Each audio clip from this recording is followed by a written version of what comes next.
Hi everybody, it's Brett here from Metropole. Well, is it time to put a regional town on your list of areas to invest in? There's certainly a lot of hype out there at the moment from the media and several property commentators that are supporting the cause. Many suggesting that there's a move away from the big smoke in favour of lifestyle choices, affordability, and there's that working from home phenomenon that's really been brought about by COVID and things like that. So will a regional town outperform a bigger capital city over the longer term? The problem is it's probably an incorrect comparison. We're comparing apples with oranges. We really need to focus and probably, dig a little bit deeper. And a better comparison may be a regional town with a strong performing suburb and a capital city. Then it'll become clear where we invest over the longer term. The problem is many choose to look at the bigger picture when making their decisions. They look at things on face value. A great example is what's happened between Brisbane and Gold Coast over the last decade.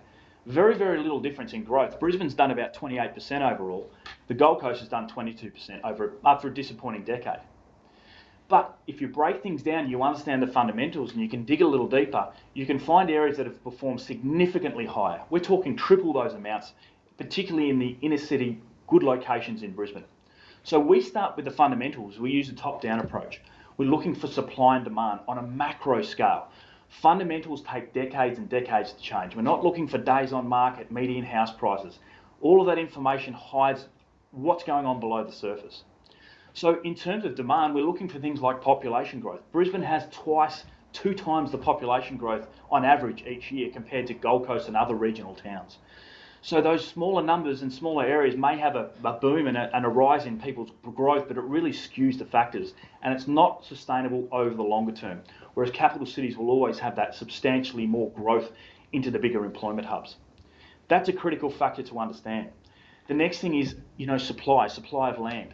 Areas like Brisbane are landlocked. There's no more land available to be created. Many regional towns have the element of having huge amount of lands and estates still to be developed. Gold Coast is another example where it's starting to become a vertical city as well. Then understanding the economy as well. What pillars are supporting the economy? A lot of regional towns are supported by mining or tourism and don't have any other elements underpinning their economy, and it can be quite risky. Whereas the bigger capital cities have multiple pillars. They have high paying jobs. They have people with good incomes who can afford to pay more for property. And importantly, people who can afford to pay more rent for your particular investment property. So there's significantly more upside and there's much less risk in our capital cities, and that's a real critical factor to understand. Also little micro factors around maybe timing of the market. I know there's a lot of hype at the moment, particularly around the Sunshine and Gold Coast, but in reality, if you're looking at what stage of the cycle they're probably another 12 or 18 months ahead of Brisbane. So no wonder the media are getting a little bit carried away with that short-term data and short-term information. So my advice is take a step back. Understand the fundamentals. Don't make long-term decisions based on short-term data. Really understand what's going to happen over the longer term. A lot of people will get the hot spot, become the not spot in the short term. You should be looking to grow your wealth over the longer term, and it's going to be the capital cities where there's huge demand for property, there's more people moving there, there's high-paying jobs, rather than the regional hubs. Now is not the time to change. Thanks for watching.